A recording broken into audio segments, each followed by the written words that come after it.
오늘 욥기서 27장 본문 말씀은 새 친구를 향한 욥의 마지막 말입니다.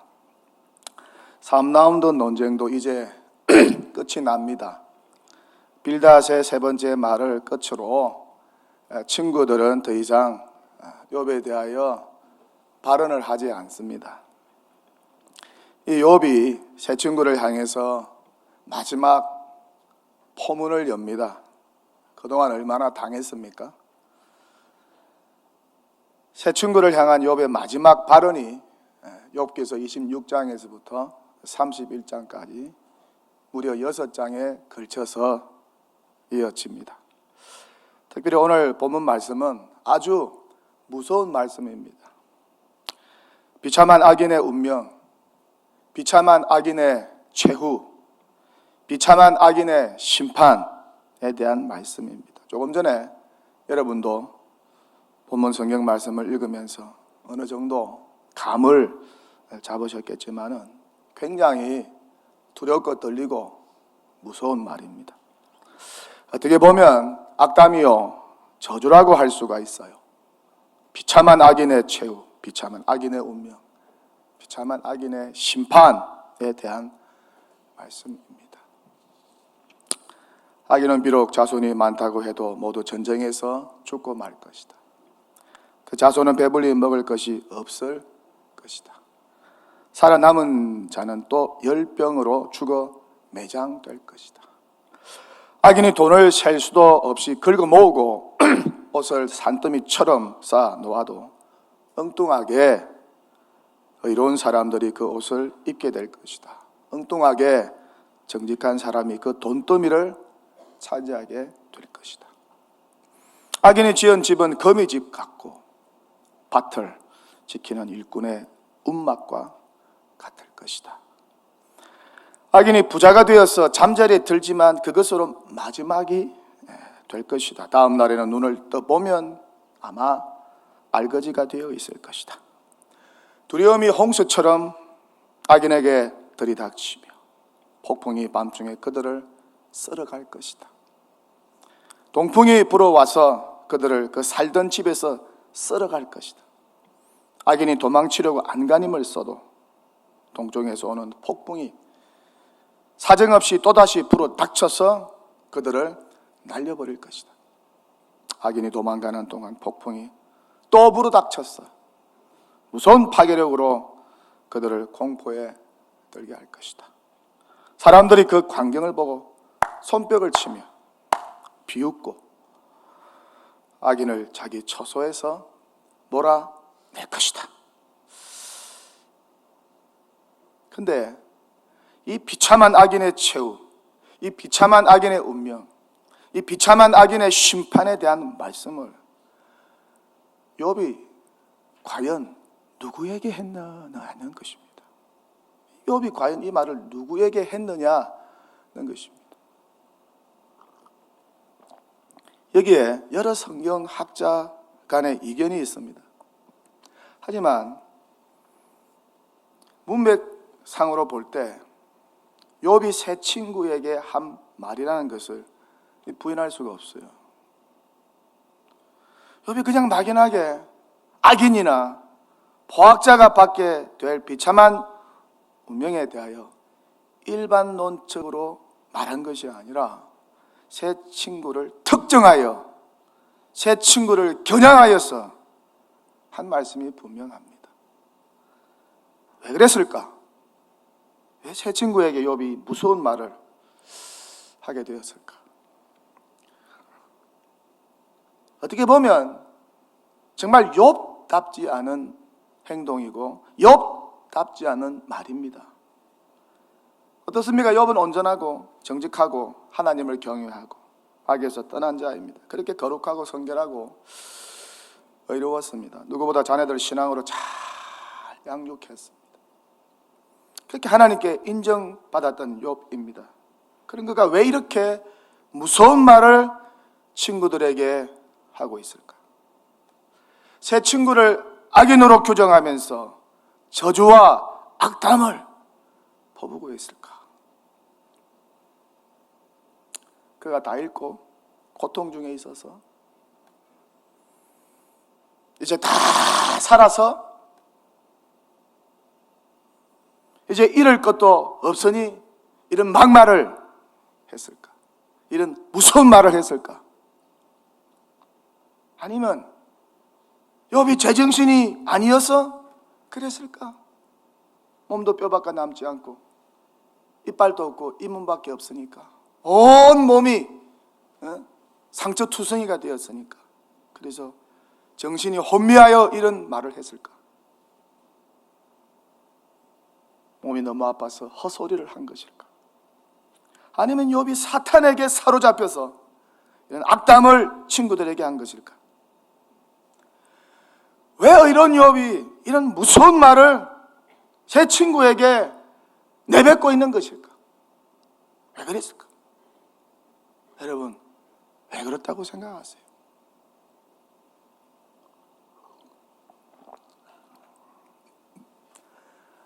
다른 데 있는 이유가 다른 데 있는 것이 아니죠.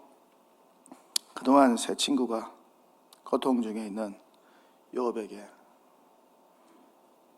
잘해주었으면 이런 말 하겠습니까? 잘못했으니까. 얼마나 괴롭혔습니까? 말로 괴롭히니까 비난하고 정죄하고 저주하고 악담을 퍼부었으니까 욥을 향하여 죄를 지어서 죄값 받아서 네가 이리 망했고 재산 다 잃고 자식들이 다 죽었다고 네 아내까지 떠났다고 너를 저주하면서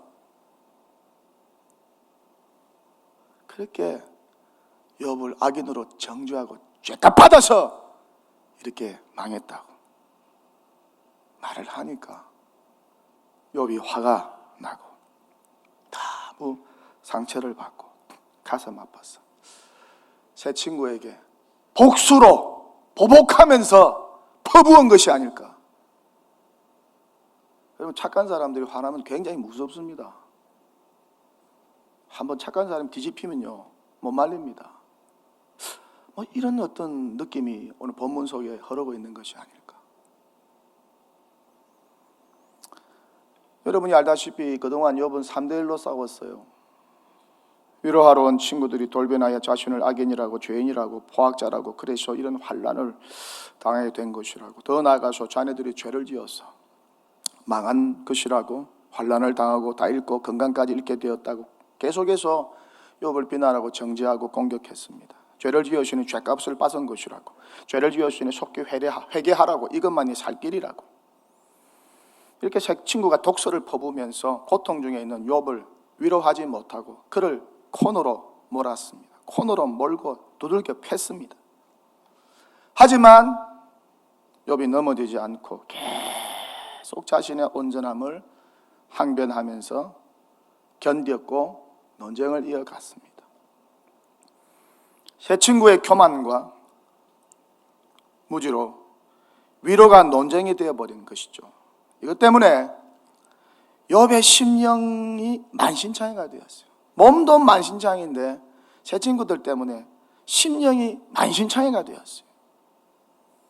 누구 하나 자기 편을 들지 않습니다. 마치 새 친구가 짜고온 것처럼 자신을 일방적으로 공격합니다. 말도 안 되는 말로 공격하고 객관적인 자료 제시도 없이 증거도 없이 계속 밀어붙인 것입니다. 그러니까 욥이 어떻습니까? 이제는 악에 바칠 대로 바친 것이죠. 악에 바칠 대로 바쳤어요. 그런 경험 살다 보면 할 수 있죠. 물론 욥이 잘했다고 할 수가 없어요. 이럴 때도 끝까지 참고 오늘 본문 말씀과 같은 무서운 말, 악담과 저주를 친구들에게 퍼붓지 않았다면 제일 좋았겠죠. 하지만 욥도 사람인지라 참는 것도 한계가 있습니다. 결국 그는 논쟁 말미에서 마지막 주자인 빌닷이 별 말을 이어가지 못하자 욥이 이때라 싶어서 세차게 새 친구를 강하게 몰아붙인 것입니다. 그동안에 억눌린 감정을 토해내버린 겁니다. 흥미로운 것은 더 이상 친구들이 욥의 말을 듣고 반론을 하지 않고 있다는 것입니다. 오늘 본문 말씀 속에서 성경이 우리에게 주는 교훈은 딴 거 없습니다. 단 하나, 오늘 설교 제목대로입니다. 심은 대로 거둔다. 심은 대로 거둔다 라고 하는 진리를 다시 우리에게 한번 각인시켜주고 있어요. 다 심은 대로 거둡니다. 악을 심으면 악을 거두고 의를 심으면 의를 거둡니다. 콩 심은 데 뭐나고 콩 나고, 파 심은 데 뭐나고 팥이 납니다. 콩 심은 데 팥이 나고 파 심은 데 콩이 나지 않아요. 포도나무에 포도가 맺히지 무화과 열매가 절대 맺히지 않습니다. 가는 말이 고와야 무슨 말도 곱다? 어느 말도 곱다. 날마다 만나면 비난하고 정죄하고 욕하는데 그 사람한테 뭐 칭찬하고 싶겠습니까? 에라 모르겠다. 나도 비난하고 정죄하자. 내가 더 하자. 그게 사람 아니겠어요? 욕을 하면 욕을 듣게 되어 있어요. 칭찬하면 칭찬을 듣게 되어 있어요. 심은 대로 거둔다고 하는 것은 만고의 진리입니다. 새 친구가 욥에게 잘했다면, 고통 중에 있는 욥에게 참 위로가 되었다면 아마 이런 일은 없지 않았을까. 그래서 성경은 말씀합니다. 스스로 속이지 말라. 하나님은 업신여김을 받지 아니하시나니 사람이 무엇으로 심든지 그대로 거두리라. 사람이 무엇으로 심든지 그대로 거두리라. 자기의 육체를 위하여 심는 자는 자기 육체로부터 썩어진 것을 거두고, 성령을 위하여 심는 자는 성령으로부터 영생을 거두리라. 이런 글이 있습니다. 가라지를 심고 보리를 기대하지 말라. 악습을 심으며 어떤 날 우연히 고매한 품성의 인물이 되리라고 기대하지 말라. 시기와 정오를 심으며 우정과 사랑을 기대하지 말라. 뱀의 알을 품고 병아리가 깨일 것을 기대하지 말라. 중상과 모략을 심고 선의로 갚아지기를 기대하지 말라. 남의 인격을 멸시하는 사람아, 그대가 존경받을 것을 기대한다면 탱자를 심어놓고 감귤을 기대하는 것과 같다. 게으른 사람이 성공을 기대하는 것은 심지 않은 밭에서 곡식을 기대하는 것과 같다. 심은 대로 거두리라. 이것은 인과의 자연 철칙이요 하나님의 법칙이다. 지식을 내 속에 입력한 만큼 유식할 것이며 선수는 연습한 만큼 챔피언이 될 것이다.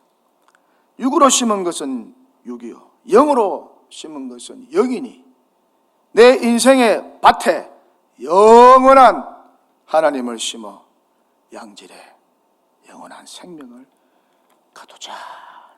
김중권 목사님의 예수 칼럼이라는 책에서 나오는 글귀입니다. 그렇다면 우리는 어떻게 할 것인가? 악을 심을 것인가? 선을 심을 것인가? 답은 분명하죠. 의를 심어야 합니다. 하나님과 사람 앞에서 항상 좋은 것, 선한 것, 의로운 것을 심어야 합니다. 말도 그렇고 행실도 그렇고 눈빛도 그렇고 미소도 그렇습니다. 그래야 우리의 인생이 축복된 인생, 행복한 인생 되지 않겠어요? 말, 눈빛, 행실 모든 것을 선하게 심어야 합니다. 악한 사람들에게도 선하게 심고 원수에게도 선하게 심어야 합니다. 악을 악으로 갚지 말고 선으로 악을 이겨야 합니다. 이것이 예수님의 정신이요, 예수님의 사상이요, 예수님의 가르침인 것이죠. 원수는 하나님이 알아서 심판하십니다. 원수는 하나님께 맡겨버리세요. 원수를 위해서 기도할 뿐이고 사랑하기 위해 몸부림칠 뿐인 것이죠. 절대 악인 되지 말자. 포악자 되지 말자. 대적자도 반역자도 되지 말자. 배은망덕한 자도 되지 말자. 못된 사람 되지 말자. 욥의 세 친구와 같이 잘 모르면서 악담과 저주를 퍼붓는 어리석고 미련하고 교만한 자 되지 말자. 말로가 좋지 않습니다. 심은 대로 얻게 될 것입니다. 대신 바나바처럼 착하고 선한 사람 되자. 착한 사람, 선한 사람이 지는 것 같지만 결국 하나님의 도우심으로 승리합니다. 다윗이 그랬습니다. 누구보다 착하고 의로우신 예수님이 그랬습니다. 십자가에서 모든 것이 끝나고 진 것 같았지만 결국 부활 승리하셨습니다. 악인들의 코를 납작하게 만들어 주셨어요. 마귀의 권세를 멸하셨어요. 악인은 멸망하나 의인은 흥왕합니다.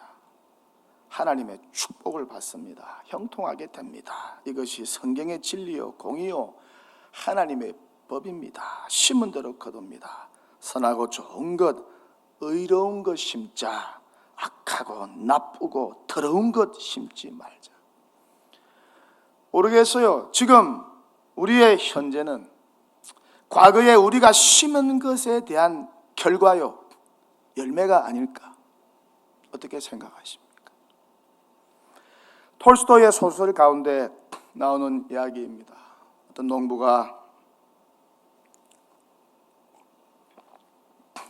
농가에 한 거지가 구걸하러 왔습니다.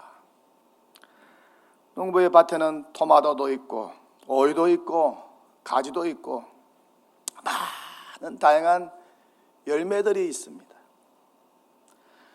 하지만 욕심이 많았던 농부의 아내는 거지에게 썩어가는 마늘 줄기를 주었습니다. 얘다, 이거나 먹어라. 배고팠던 거지는 그것이라도 먹으며 배고픔을 달랬습니다. 훗날 농부의 아내가 죽었습니다. 천사에게 천국에 보내달라고 요청했습니다.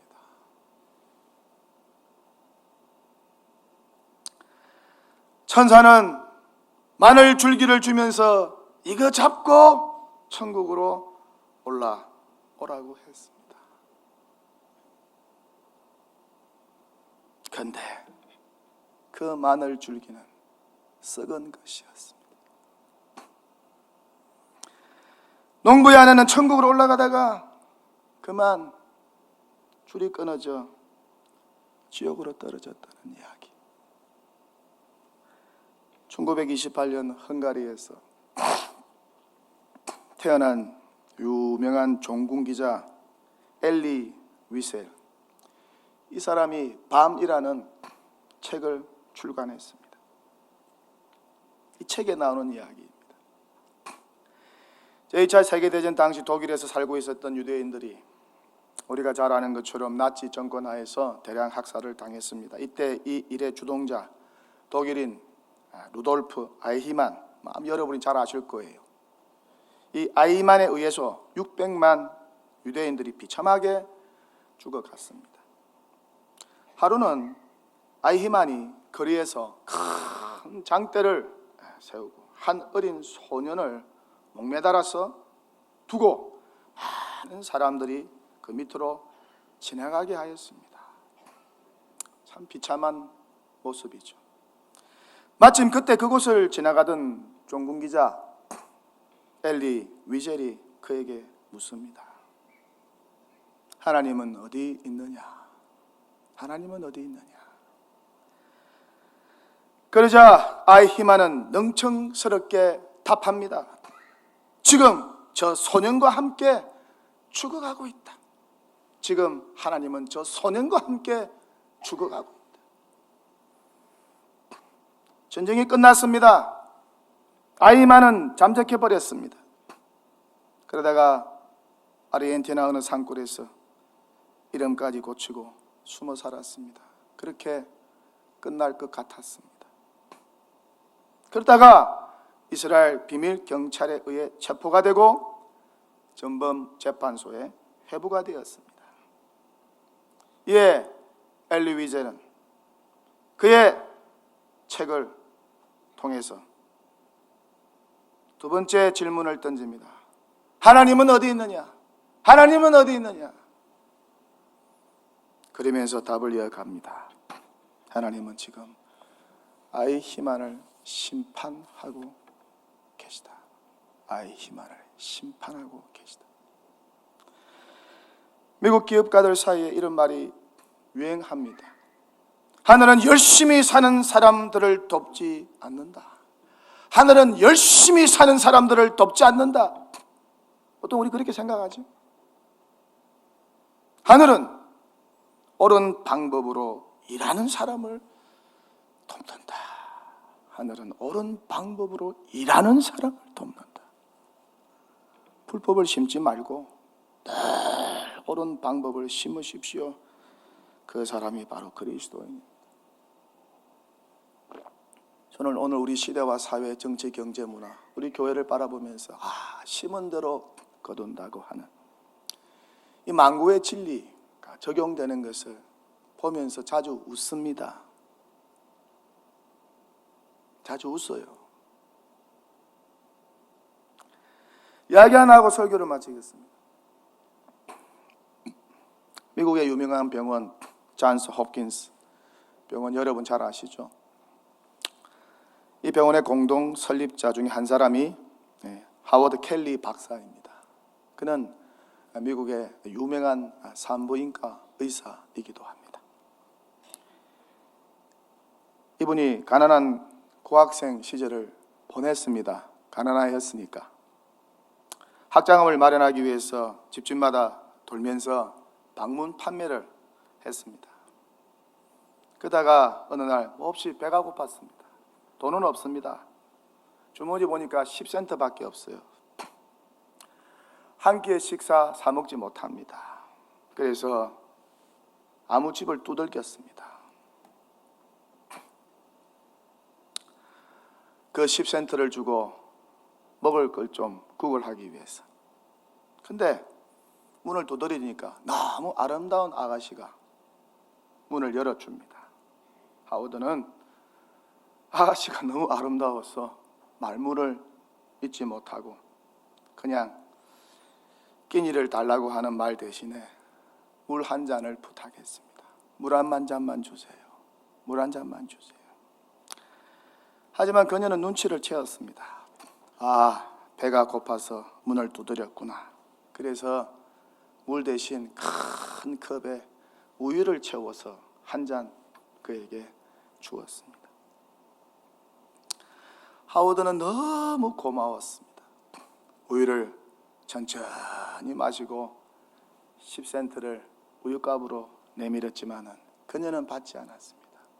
그녀가 하는 말이 우리 어머니가 그러는데 친절을 베풀고 나서는 절대 보상을 받지 말라고 가르쳤습니다. 하워드는 이 아가씨의 친절한 말에 큰 감동을 받고 감사를 전하고 돌아갔습니다. 이 오랜 세월이 흘렀어요. 하워드는 의사가 되었습니다. 근데 하워드에게 우유를 건넨 이 착한 아가씨가 병에 걸렸습니다. 동네 의사들은 손을 쓸 수가 없다고 하면서 저 큰 도시의 병원으로 가서 좋은 의사를 만나라고 권했습니다. 마침 하워드 켈리 박사가 진찰을 의뢰받았습니다. 그는 그 환자가 누구인지 즉시 알아보았습니다. 그녀의 병실로 갔습니다. 그리고 그녀를 한눈에 알아보았습니다. 자기가 배고플 때 우유 한 잔을 건넨 착하고 고마운 아가씨였습니다.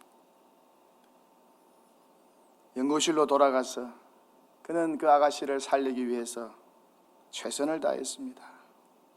그 환자에게 특별한 주의를 기울였습니다. 꼭 살리고 말리라. 결국 아가씨는 완치가 되었습니다. 하워드 박사는 최종 청구서를 자신에게 먼저 보내달라고 병원 원무과에 요청을 했습니다. 아가씨에게 먼저 보내지 마십시오. 그는 청구서를 보고 가장자리에 뭔가를 써서 그녀의 병실로 이 청구서를 보냈습니다. 병에 난 아가씨는 청구서를 열어보기가 두려웠습니다. 왜요?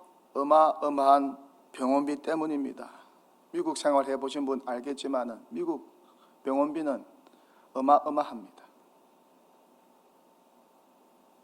그것을 다 갚으려면 평생이 걸릴 것 같았습니다. 너무 걱정이 되었어요. 청구서를 열어보지를 못하는 거예요. 그러다가 청구서를 가까스로 열어보았습니다. 근데 가장자리에 놀라운 글이 적혀 있었어요. 그걸 보고 눈물을 펑펑 흘렸어요. 우유 한 잔으로 지불이 끝났습니다. 우유 한 잔으로 지불이 끝났습니다. 하워드 켈리 박사의 서명이 그 밑에 적혀 있었습니다. 선한 행실이 훗날 그녀의 생명까지 구했을 뿐만 아니라 엄청난 병원비까지 탕감을 받게 되었습니다. 심은 대로 거둡니다. 잘 아시죠? 하지만 잘 잊어버리고 잘 실천되지 않는 진리입니다. 심은 대로 거둡니다. 인생도 신앙도 똑같습니다. 선한 것을 심어 선한 열매를 많이 맺는 축복의 사람 되시기를 주님의 이름으로 간절히 축원합니다.